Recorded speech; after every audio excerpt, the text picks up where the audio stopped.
Okay, here's another figure. We're doing another review again. Like the last one, this has just been filmed after I just filmed this guy. We are taking a look at one which I wasn't actually intending to pick up at first, but I picked him up, I thought I'd give it a chance, and it's actually exceeded my expectations. It is Aliens Series 9, I think it is. Private Rico Frost.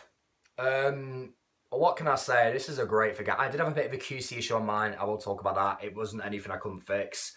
Let me just put my T1000. I'm just moving. So I was putting on the floor.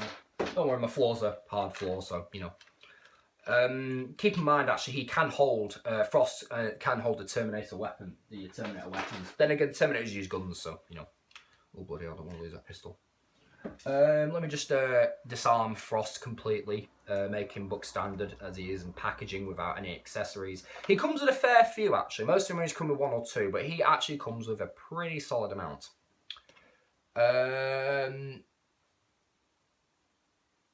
He comes... Okay, so first of all, let's take a look at the stuff that most of the Marines come with. He comes with the shoulder lamp, which is pretty cool. And that peg lines up with the back of the armour. I'll show all this connects together. And then the peg goes in there. That wire, you can just tuck this little wire here, you just tuck behind the armour. Now, unfortunately, one of my little things is broken on it. They're just very tiny.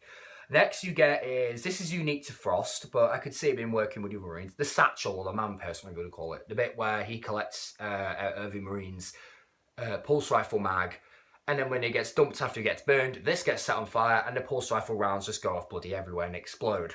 Killing Frost and probably killing Wizbasky as well. You don't really know how he dies. Next you get is the VP70 pistol. This is a very good sculpt. It's even got a little indentation there at the back, but you can't see it, won't show up on camera. But this is a very good sculpt. If they ever do a Gorman figure, I could definitely see this with him. Well, obviously, Gorman came with one. I mean, he used the pistol in the movie. So, here it is. It's got a little bit of white paint for the sight. And then you get a flamethrower, the M240 flamethrower. These things are pretty neat. This is a pretty decent sculpt. And if you twist the magazine and pull it, it comes out. So you got a bit of reloading action there. I have noticed that this particular flamethrower is very rubbery. It's very rubbery up here. I'm not really... And when I got this thing in package, as you can probably see, it's a little bit warped. Yeah. Not great.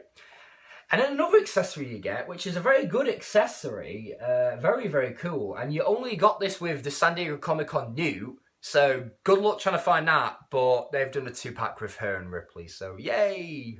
Kudos to that. You get a helmet. This is pretty cool. A Colonial Marine with a movable helmet. When I get the Hicks and Hudson 2-pack, I'm at 2-pack, not 2-pack, bloody hell. What I'm gonna do is pull the helmet off, cast Hicks and Hudson's hair up to this piece, up to the hairline here, cut it off the top of the screaming heads, and then kind of probably press some epoxy clay, because I just recently picked him up for sculpting, because I'm planning on sculpting a 7-inch Isaac Clarke from Dead Space. So I'm thinking of maybe making, start using it to make new hair for the screaming heads, and then bevel out the helmet like this is hollowed out, and then put some clay in there, and then press it down on top of the Marines' heads. So that, as you can see, this has like little lines where it kind of fits in with Frost's head. Pardon me. And basically, I thought if I could apply that to the helmets that they come with after separating them from their screaming heads, I could have the same technology as this with 2 other Marines that had already been released. I mean, keep in mind, it would have been nice if NECA retooled them, but it doesn't matter. If I can do it, I'm fine with it. If I'm perfectly able to modify a figure to do something like that, it's fine by me. I mean, you know what? And then I'm going to paint the hair up and probably match it, because I know what I mean. I can just take the heads into somewhere and get them painted. Okay, so let's take a look at the actual figure itself. Now, I do want to mention, he does have a holster. Now, unlike the T1000 holster, where this does not peg into there very much, on several occasions, I have actually managed to peg that T1000 holster in. This pistol will go in, and it will actually peg shut. And it's very nice, actually. It really does work. Though I usually posing with it, but as soon as Gorman comes out, I'm probably going to pose him with the Frost with the flamethrower. So it does peg shut like that, and just stay close. It is pretty cool. Detailing. This guy's really, really good. Now, my QC issue, you probably noticed there's a little bit of glue there. It probably won't show up on camera. Yeah, you can see the shine from it. This shoulder pad came loose and was flopping. Basically, from what I can gather, not enough glue was put on in the factory assembly. Not that big of a deal. Not that big of a deal, personally. And God, these feet are really tight. I forgot how tight they were. Well, this one is. Okay, so sculpt-wise, now he is the same body as Craig Windrix. A little bit slightly different in the shoulder department because obviously Craig Windrix, who I've got here, has a sergeant patch. Frost does not. And this isn't just a painting difference. It's actually not molded on Frost. He does have the patch on this arm, but not painted, and Craig Windrix does have it. By the way, keep in mind this guy's of a cancer tribute. The brother he's the brother of what NECA's sculptor, and this guy got cancer. He sadly never survived his battle. Quite a while back, to be fair. So yeah, it was a shame. But I got that figure on discount, and I'm glad I got him because he's a great figure. And you know what? Imagine him as a new dude who got transferred from one spaceship to the other. Now, let's get back onto Frost. So he does share the same arms, the same body and all that, as most of the Marines, except for Hicks and Hudson, who have unsleeved arms. So, you know, and he's still got the trigger finger, which points other ways. It's kind of better for holding pulse rifles, but since flamethrower has a straight handle, you kind of have to do a bit of fudging with it to kind of get it in the right pose. His other hand is bare, and it has that cupped position. He has his watch, which doesn't have any painted dials. I think it's a watch. Now he does have now his legs are book standard. We will get to the chest plate in a bit. The chest plate's really well, the detail is. The knees are book standard. You know, they've got the joint, the these going all the way around. I do like this strap going all the way around. It does impede articulation a teeny bit, but to be honest, I'd rather have this detail and have it impede the tiny bit of articulation than not have that detail and have full articulation. Because to be quite frank, this detail here I think is brilliant in the joints. The Predators don't have it, and the fact that the Marines do is really good. If I just turn his leg, God, his leg swivel's still stiff. Actually, no, wrong way. I don't know if these guys need, no. As you can see, they've got the straps there, the buckles, which they are that way in the movie, you know. He has his crotch armour, which is rubbery, and it is painted underneath. So I don't know why you'd want to look up there in the first place, but if you want to get detail or pull this armour off and make a custom non-armoured Marine, you could do. Keep in mind, actually, if I was to move this out the way, it is fully sculpted under there. I need to show it. Hold on. It is fully sculpted under there. You probably can't see it very well, but it is fully sculpted under this shoulder pad. So, like in Colonial Marines, the game, where some Marines didn't have their shoulder pads, you could literally make a custom Marine without shoulder pads, because it is fully sculpted under there, which is pretty cool, actually. Okay, so new detailing somewhat unique to Frost. He has 3 smart gun batteries. Those are these little things. I believe they're smart gun batteries. I don't know why all the Marines would carry them. Then again, it could be because the smart gun kind of runs out of battery power really quickly, so the other Marines have to lend batteries. That would make sense. Because even Craig Windrix has one. I had to glue his on because this actually fell off. He does say Frost. It does say it there, as you can see. It is very, very slanted there. I'm not sure about that, but it kind of gives them a bit of uniqueness. I don't mind. He does have a heart with an arrow going through it saying Heath. I believe that is the actor's girlfriend.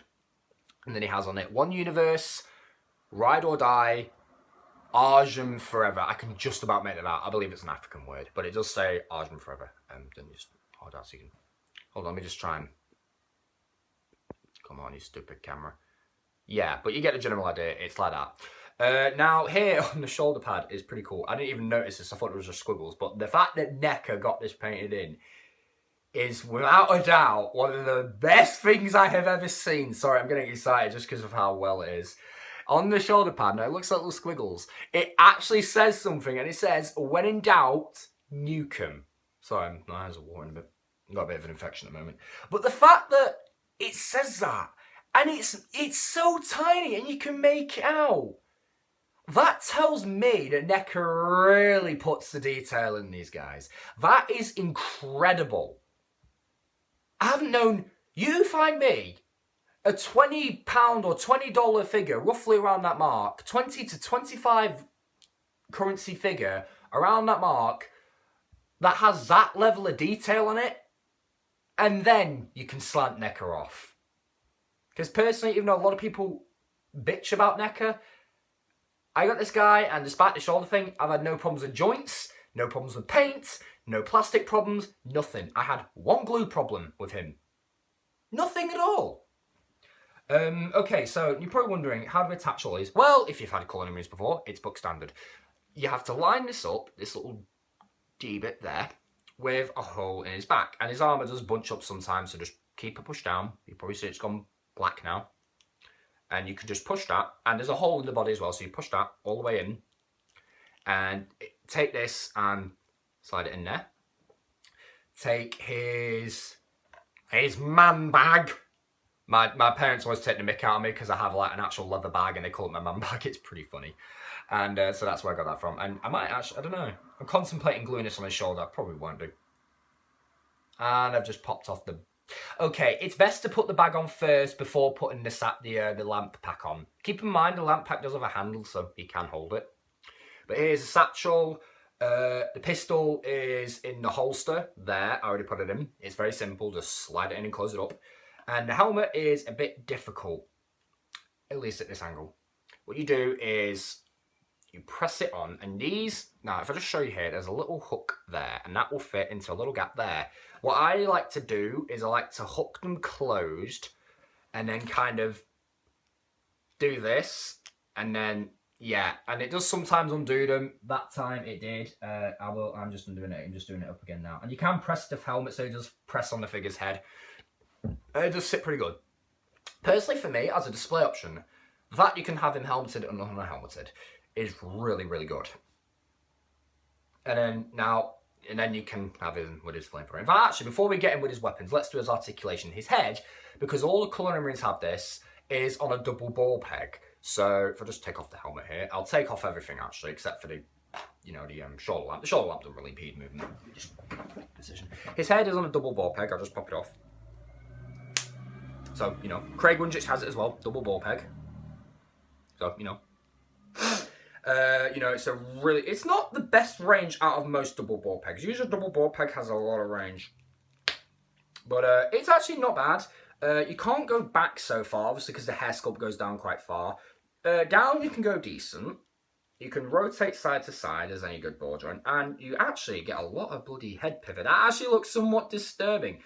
Okay, it goes more that way, but it goes more this way. Okay, that actually looks slightly disturbing because his neck is sticking out a bit. It looks like he's got a broken neck. Sorry, Frost. I need to kind of flex it more that way. I don't know why. I don't want to go far that way. Weird. Your shoulders are on your pin and socket, as most NECA figures have nowadays with arm articulation, and they have a hinge that goes out to the side. Now, some people complain the elbows don't move enough. That is the case unless you're willing to take a risk. The elbows roughly bend to here, but I managed to push them so that the creases go there. As you can see, it's a little bit more, it's more or less dead on 90 degrees, provided you are willing to scuff up the creases in there. If you have it like that, without risking without damaging the creases, I mean, I've not damaged them actually, they're perfectly fine, the paint's not scraped off or anything. You'll have it like that, fine, fair enough. But for the flamethrower, you want to push it.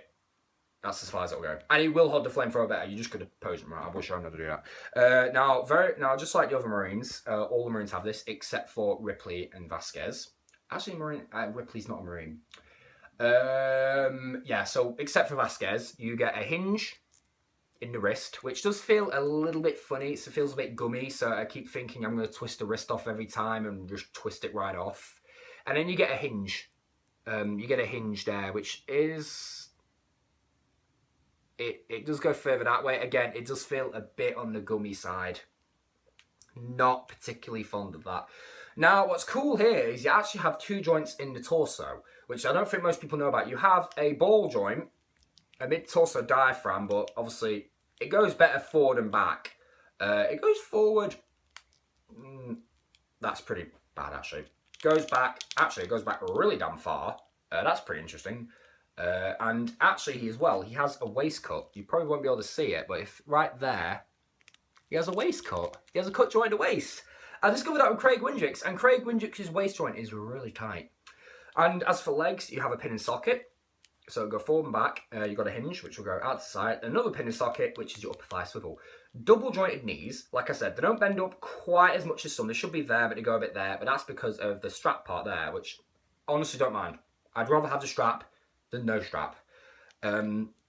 The ball jointed feet. Now this foot's quite tight, but you don't get the best pivot.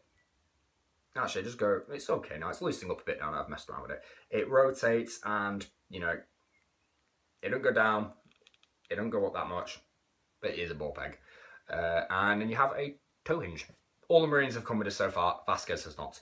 Now, how do you get him holding the flamethrower? Let's just say he's lost his light pack. We'll just do a bit of pretend imagination here. He's lost all of his gear, and aliens ripped it off, but he's still got his flamethrower. How do you pose him with the flamethrower? Well, first of all, get his arm like this and kind of smush it. So it'll be a bit like this. Push it forward and smush it in a bit, and have the hand. So you want him basically like this. Then take the flamethrower, pop it in his hand. This is so that people can pose him without his flamethrower pointing down on the ground, because some of the Marines do have, at least this guy, some people have seen reviews, they complain that's happened. There is a way to solve that. Then take his other hand and just marry it up with the flamethrower. And just tuck the wrist so that it's at the right angle. And there you go. He's holding his flamethrower directly towards the enemy. Again, you've got to just take a bit of a risk with the elbow joint and just bend it a little bit more than it should. Or if you want to do a safe route without risking breaking a joint, just slice the creases off completely. Just be careful. Oh, and if you mess it up, I can't take no responsibility for you messing up because it is your figure. If you want to do this, that's fine. By all means, go ahead. But you mess it up, I can't take responsibility. I'm just saying. I'm just a kid. I'm just a 20-year-old man who shows off toys on YouTube. Because what else have I got to do in my life? Actually, I should do some gaming videos. Yeah, I'm thinking about that. But anyways, yeah. Still, this is it. This is Frost. Now, NECA really... I mean, if I ever meet any more of the guys from Aliens, and this is actually a promise, I will try to convince them to let NECA do them. Because I know some of them have been a bit difficult to reach... It's been difficult to reach an agreement with some of them. Originally it was Michael Biehn and Bill Paxton who were quite lenient actually. I'm surprised Michael is, and I love Michael Biehn, he's a really great guy, but I'm surprised he's quite lenient after the Alien for instance. If you don't know what that is, basically he nearly sued 20th Century Fox for trying to use his likeness without his permission. And since then Michael's been a bit funny, but he's actually been quite lenient I think, so that's pretty good. We've got several figures of Hicks, which is pretty cool. I've actually seen the McFarlane one in person because someone actually brought it for Michael, and they also brought the NECA one, and Michael signed both of them. They're both mint as well, obviously. But basically what we need is we've just recently got Vasquez, and I believe it was a bit difficult to kind of reach a deal with Jeanette Goldstein. Obviously, I mean, I can understand from the cast members' points of view, it's, you know, they'd obviously want something in return, which is natural. People do want something in return for doing something for someone else. And Arnie was very lenient. We've got countless figures of Arnie. We've had Terminator 1, Terminator 2, Terminator Genesis, Commando, Predator, countless Predator figures. Just loads and loads of Arnie. And even then, Terminator 1 and 2 and Genesis have had more than one Arnie figure. I can't even count how many bloody variants there were for T2. So that's kind of ridiculous. It was that mad. And then the ultimate versions. And then the special T2 3D version of Arnie with the shotgun and the box of roses. Yeah, the list of Arnie figures is just going to keep going up and up and up. And the more he features in Terminator, and if he does feature in a Predator movie, the higher his figure count is going to get. Keep in mind, Hot Toys as well have done figures of Arnie. Countless figures of Arnie. Arnie's very lenient with his likeness. And he has... I don't know if he's featured in any video games. I don't think so. Terminator 3 video game, I think. But yeah, the fact that he's allowing people to use his likeness willy-nilly, I think it's not bad. I think it's pretty cool. I do need to get T2 Arnold. I really want that. I really want it. Oh, I should have picked it up when I had the chance. Didn't have the money. And now there's a bunch of fake ones being sold on eBay. From bloody China. They'll be alright for customs though. Hey, if you want a custom but you don't want to spend a load of money, get a bootleg or something. They're somewhat cheaper. Actually, no, they're selling for the same price as the normal ones. Yeah. But yeah, I do think we need Marines. Marines that I would like next. If they can't reach deals with certain actors, I'd like to see maybe Crow. I mean, he was a very minor character. Because he didn't even say a word. If I was to pick Marines for the next wave, let's say I was to pick, I would probably pick either, out of the Marines, I'd probably pick either Crow Wizbasky, not Frost, sorry, Apone, Drake, or Dietrich. Probably out of those 5. I mean, let's face it. As Aliens fans, we want the whole cast, okay? But as for an Alien, I don't know. I'd like to see more concept Alien figures. Maybe the concept of the Beluga Xenomorph from Prometheus, because that would be pretty damn sweet. Also, it's a shame we're only getting 2 figures from Covenant, not any of the characters. Hey, I don't mind. 2 new creatures to add to the collection. But it's a shame we're not getting any major characters like Daniels and all. But then again, the Prometheus line didn't really do so well. Yeah, so enough rambling. Frost, I give him a Hellbound recommend. That's something new. Hellbound recommend. Yeah, even though he's not a major character in the movie, if you are a hardcore Aliens fan, you will want this guy. And I think the character's pretty cool. You feel sorry for him because he gets burned. Because when Dietrich gets grabbed by the alien, imagine I'm an alien. This is an alien. It grabs him, pulls Dietrich up. She falls a flamethrower. Frost is in the way. He gets burned, and then falls to his death. Yeah, he falls off the edge of a barrier. Not a good way to go. I'd say Hudson went out probably the best way out of all of the Marines. He had the best death. He had the most honourable. He went out fighting. The other Marines just kind of got, well, except for Hicks, the others kind of got slaughtered or blown up or burned. Yeah. Oh, yeah. So, yeah, enough rambling. And I hope you enjoyed the video. Sorry if I've gone on a bit. I do that sometimes. And what do I do next? I think I might do a gaming video next. And I will see you guys in the next video. Peace.